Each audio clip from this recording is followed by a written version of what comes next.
पड़ा। ये 5 बच्चों का बाप है, शादीशुदा है, नौकरी कर रहा था, अच्छी ज़िंदगी गुजार रहा था कि एक दिन जो है शब्बीर अहमद जो है वो इसके घर आता है। सारे मामले में एक और बड़ा ही मशकूक किरदार जो है वो सामने आया है, मोहम्मद नवाज बलोच।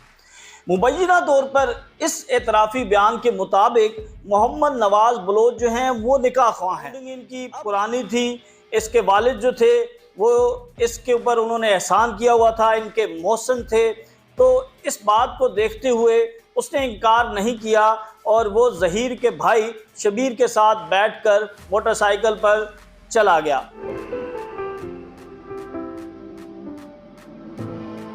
अस्सलाम वालेकुम, आप देख रहे हैं ग्लोबल पाकिस्तान। नाज़रीन, 2000 केस के हवाले से बहुत सी डेवलपमेंट्स अब सामने आना शुरू हो चुकी हैं। अब वो हक़ाइक़ सामने आ रहे हैं जो इससे कबल जो है वो सामने नहीं थे। मोहम्मद शाहिद साहब ने एक वीडियो की और इस वीडियो में उन्होंने बहुत से इंकशाफात किए और वो बयान जो है वो मुझे भी मौसूल हो चुका है। अब मैंने उसको अपनी एंगल से जो है वो उसे देखा है, या मैं उसको जब पढ़ा तो मुझे उसमें बहुत सी चीज़ें नज़र आईं। सबसे पहली बात ये कि एक चपड़ासी की नौकरी के लिए जो है वो असगर अली को कितनी बड़ी कुर्बानी देना पड़ी है।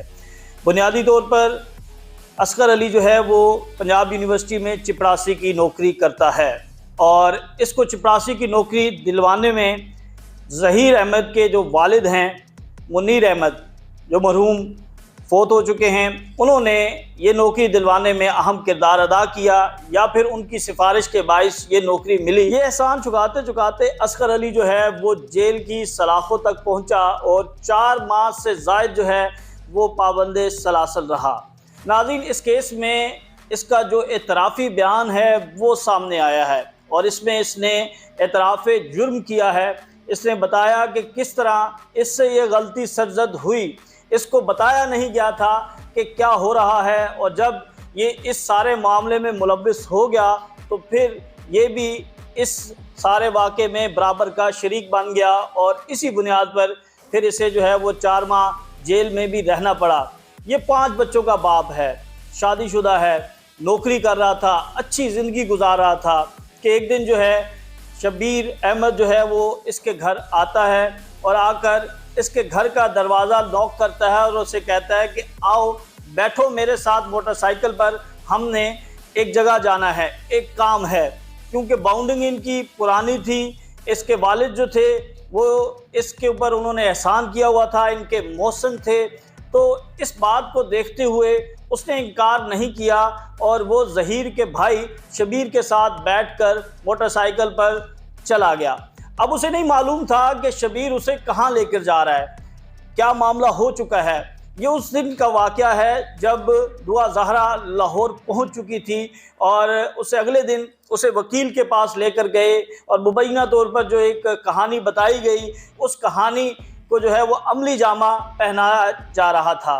तो मुल्ज़िम असगर अली को शब्बीर जो है वो अपनी बाइक पर बिठाकर एक जगह पर लेकर जाते हैं, एक वकील साहब के दफ्तर में लेकर जाते हैं और वहाँ पर फिर उन्हें बताया जाता है कि जो उनका भाई है ज़हीर, उससे कराची से मिलने एक लड़की आई है और उसके साथ इसका निकाह करवाना है और आपको बतौर गवाह हमने इसमें शामिल करना है। तो यहाँ से ये कहानी शुरू होती है असगर अली की, और फिर उसके बाद इसकी जब ये मामला इलेक्ट्रॉनिक मीडिया पर आता है, सोशल मीडिया पर आता है और इसके हवाले से जो हमारी सिक्योरिटी एजेंसीज़ हैं वो हरकत में आती हैं, क्योंकि मुबैना तौर पर बात अगवा से शुरू हुई थी और वहाँ से फिर ये सारा मामला चला। और जब ये पता चला कि ये बच्ची यहाँ पर है और फिर कानूनी कार्रवाई हुई, अदालती कार्रवाइयाँ और सारी चीज़ें आपके सामने हैं। फिर इस मुल्ज़िम को जो है वो पुलिस गिरफ़्तार करती है और गिरफ़्तार करके फिर इसे जेल मुंतकिल किया जाता है। फिर इसकी ज़मानत मुस्तरद होती है, फिर 4 माह के बाद इसकी ज़मानत जो है वो कंफर्म की जाती है, लेकिन अभी भी इसके सर पर तलवार लटक रही है। अभी भी इसकी दरख्वास्त ज़मानत मुस्तरद हो सकती है। अभी भी जो मुद्दई पार्टी है वो सुप्रीम कोर्ट रुजू कर सकती है, हाई कोर्ट का फॉर्म उनके पास मौजूद है, तो वो इनकी ज़मानत मुस्तरद करवाने में कामयाब हो सकती है। ताहम बुनियादी तौर पर अबूरी रिलीफ मिल चुका है। असगर अली की जो शख्सियत है, इसके हवाले से जो उसने अपना एतराफ़ी बयान पुलिस को रिकॉर्ड करवाया, बल्कि उसने खुद अपने हाथ से लिख कर पुलिस को दिया कि जब भी कोई ऐसा वाक़या होता है या ऐसा मामला होता है तो पुलिस जो है वो मुल्ज़िम को कहती है कि आप अपना बायोडाटा लिखें, आप बताएं कि आपका फलाने जो को अक्यूज़ है या जो मरकज़ी मुल्ज़िम है, मेन कल्प्रेट है, उसके साथ आपका रिलेशन क्या था और आपका इस सारे मामले में किरदार क्या था। तो अब वो बयान जो है वो मेरे साथ पास मौजूद है। उस बयान के मुताबिक इसका नाम, इसके बारे में, इसकी ज़ाती निजी ज़िंदगी के बारे में तफसीलात हैं, क्योंकि अब ये डॉक्यूमेंट जो है वो पब्लिक हो चुका है, अब ये पब्लिक प्रॉपर्टी है, तो इसके ऊपर हम बात कर सकते हैं। ये बताता है कि ये इसकी कौम जो है वो जट है, पेशा मुलाजमत है, 5 इसके बच्चे हैं, 3 इसके भाई हैं, और इसने अपनी अहलिया के मुतालिक भी बताया कि उसका क्या नाम है, और बच्चों के हवाले से भी इसने तफसीलात दी। इसने अपना शनाख्ती कार्ड नंबर, इसने अपने मोबाइल नंबर, जितने भी इसके पास मोबाइल नंबर हैं, इसने सारी वो तफसीलात जो हैं वो ख़ुद लिख कर पुलिस के सामने रखी। उसका जो इसके बारे में जो लिखा गया है इस सारे इसके एतराफ़ी बयान में, इसने ये बताया है कि ये FA पास है और इस वक्त ये जो मुलाजिम है यूनिवर्सिटी में और बुनियादी तौर पर हवेली लखा, तहसील दीपालपुर, ज़िला उकाड़ा का ये रिहायशी है। 2007 में इसकी शादी हुई थी, 4 बेटे हैं, 1 बेटी है, और 2016 में इसका वालिद जो है वो फोत हो गया था। वालदा छोटे भाई उस्मान के साथ रहती है।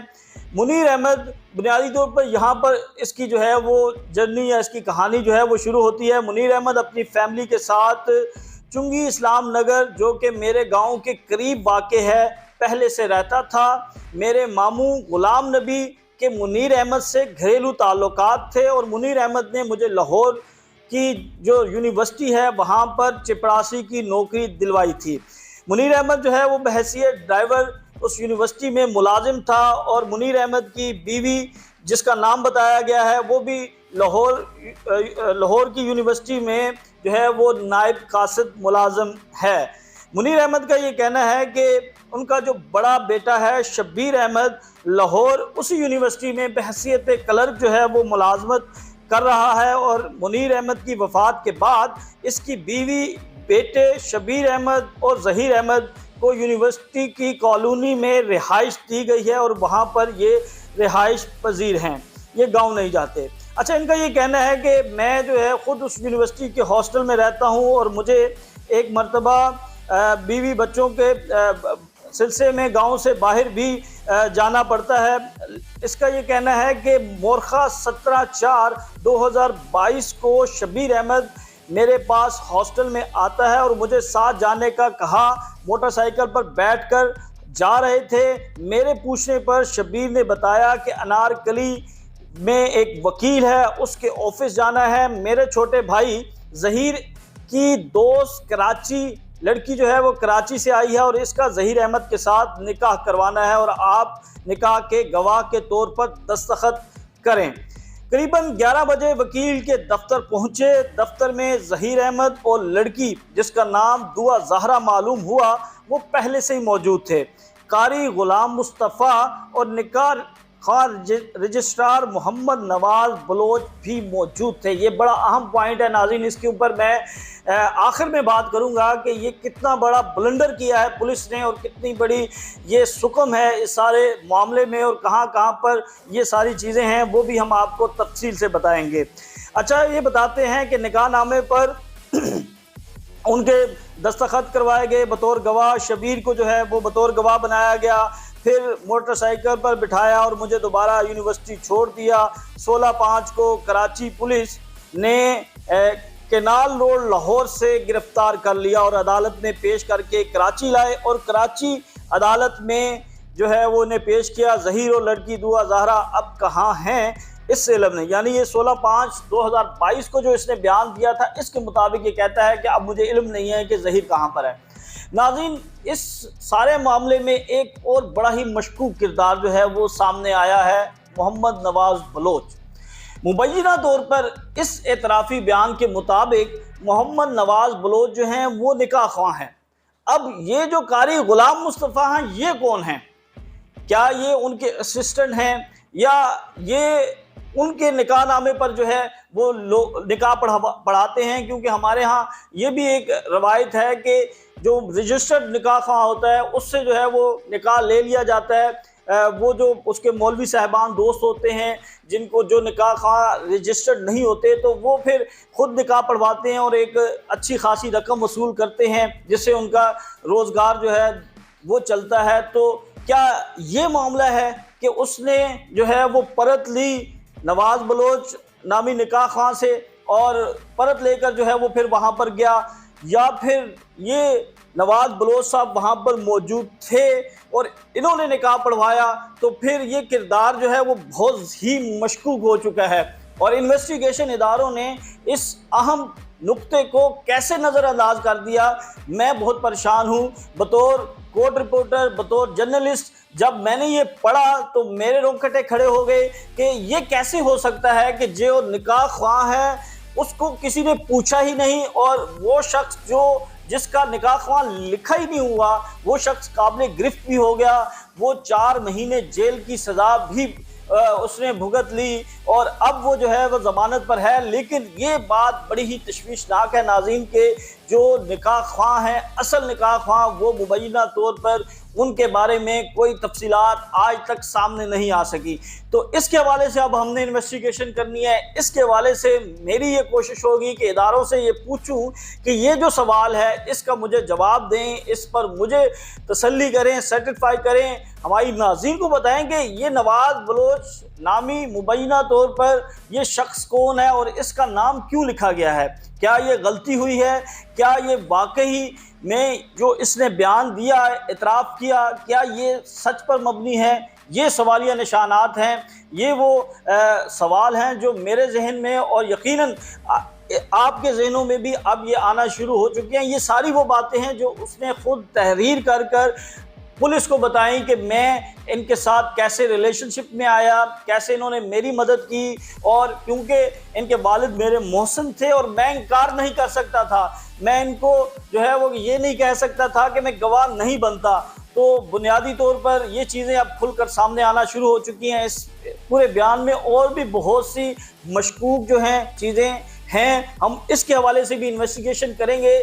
जब तक हमें उसके ऊपर कंफर्मेशन नहीं होगी वो हम आपके साथ शेयर नहीं करेंगे, क्योंकि ये बड़ा ही हसास मामला है। इसके हवाले से सिंध हाई कोर्ट की जानिब से भी अहकामात आ चुके हैं। तो इसलिए हम मामले की हसासियत को देखते हुए जो मुसद्दका मालूमात हैं, जो मुसद्दका इंफॉर्मेशन है, जो मुसद्दका इन्वेस्टिगेशन हुई है, वो सारी हम आपके सामने रखते हैं। और हमारी कोशिश होती है कि अपने नाज़रीन को, अपने देखने वालों को कोई गलत खबर जो है उनके साथ शेयर ना करें, जिसकी वजह से जो है कल को आपके कमेंट क्या आप कहीं पर कहें कि ये इन्फॉर्मेशन जो है वो डिसइन्फॉर्मेशन थी।